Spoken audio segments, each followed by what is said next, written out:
Hello, it's Tuesday the 29th, I'm FX Blue, and this is the market brief. So the Bank of England is preparing to raise its growth forecast for 2021.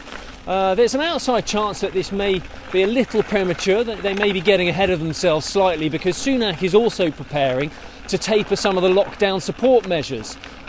These will come to an end before the end of furlough, which is due in September, and these steps may be a catalyst for a downturn in the jobs market. For now, though, it's still too early for the MPC to adjust QE or to change interest rates, and Governor Bailey remains committed to providing at least 6 months advance guidance if they do need to cut rates into negative territory. That's due to the unprecedented effects that negative rates would have on the mechanics of the banking system. It's not a step to be taken lightly. In the market, sterling was helped higher by the Fed meeting in the US yesterday. We touched 139.50 against the dollar yesterday, and we open around 139.60 this morning. It looks more likely that 140 level may be tested now. It's certainly within easy reach, although the proximity of next week's MPC meeting may curb any enthusiasm to take that currency pair much higher. Over in the US, after the Fed meeting, market sentiment seems to be that the central bank remains a little too cautious given the risk of rising inflation. Powell has acknowledged that inflation is likely to exceed their 2% target, but the Fed is in no rush to dampen the effects of their stimulus.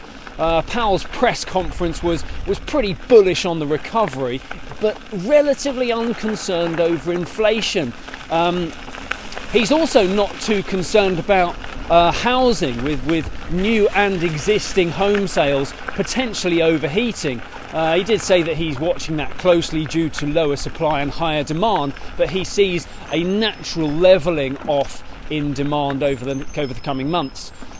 Weekly jobless claims are due out later. Forecasts are for a continued fall there, and the Fed sees a degree of slackness in the labour market as wages are not increasing by any significant degree.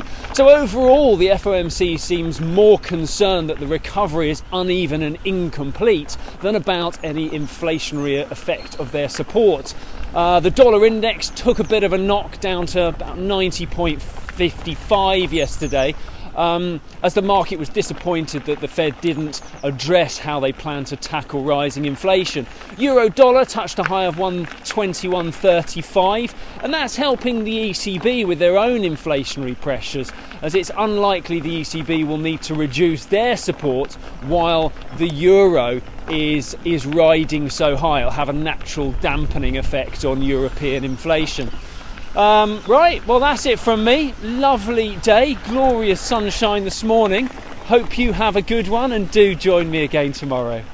If you do not have a clue, then just tweet through and ask FX Blue.